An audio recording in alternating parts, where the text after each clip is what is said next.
my happy readers! It's Shed Time Stories with Issy. Are you ready to share a new story? Well, I have chosen a rather mystical and musical story to share. The title is Shadow Songs. If you have this book at home, you can read along with me. The author, the person who has written this story, is Baxter B. Bramati. And the illustrator, the person who has produced all the pictures, is Taylor J. Graham. We're going to meet Flora Figglesworth. She thinks she can hear music coming from the forest, but do her eyes deceive her? Let's read and find out. Shadow Songs. In a house on a hill lived Flora Figglesworth, surrounded by the most majestic forest on earth. Not long after midnight, on the 13th of June, she awoke to the sound of a peculiar tune. Curiosity pulled her right out of her bed to find the source of the song that was stuck in her head.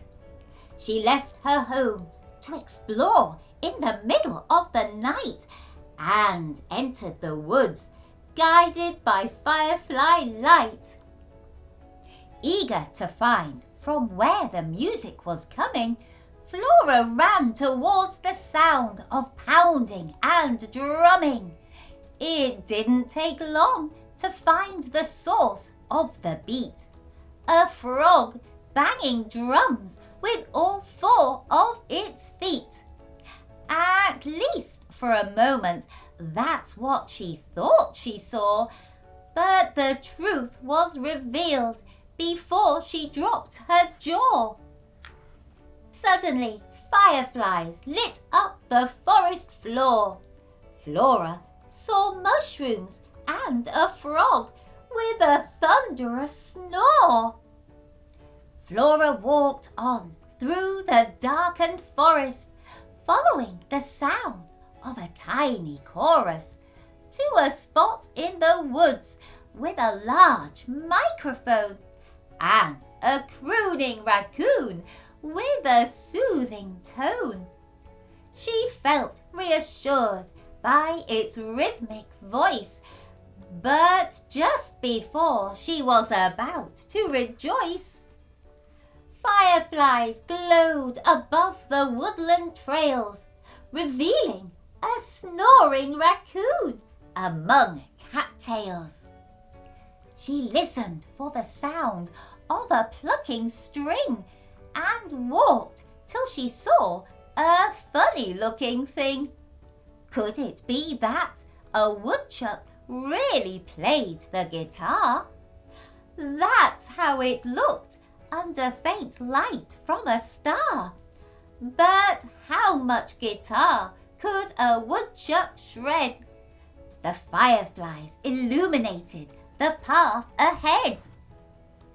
Now all Flora saw was the branch of a tree with a lazy woodchuck sleeping carefree. Onward Flora went, ducking under ivy. She pushed through brush, then heard tickling of ivory. A piano being played by an animal that was red. She was sure what she saw wasn't just in her head. A fox with a piano performing a private concert. Then the fireflies lit up in the surrounding dirt. A fox she saw, but it wasn't hammering keys. Instead, it was slumbering among fallen trees. Forward she moved with a soft, quiet gait to hunt the source of the sounds and set her head straight. This was the first time she walked these woods alone, and this was the only time she'd seen a trombone being blown by a creature with long wiry hair poking out of its ears, giving Flora a scare.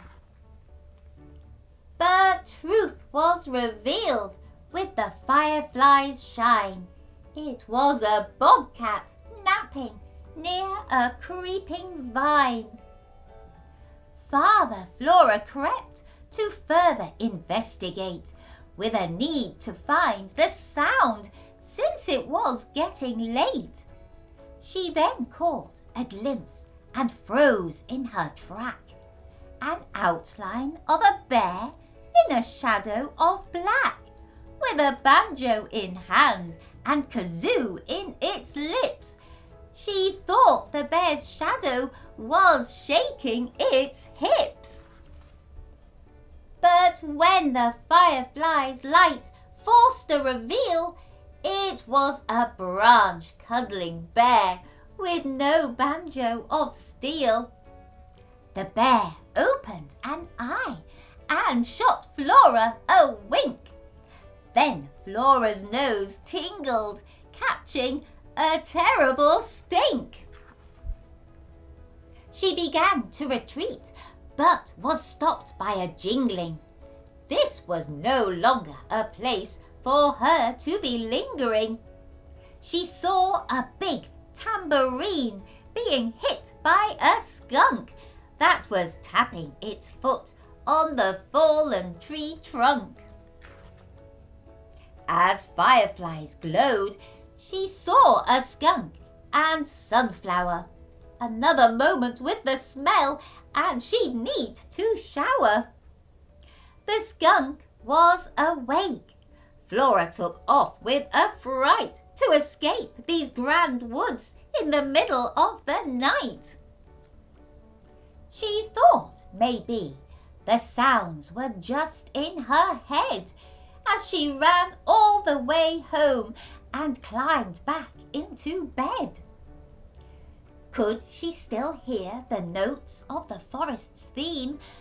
She disregarded the noise, then fell into a dream. Back in the woods, with help from firefly light, the animals rocked out for the rest of the night.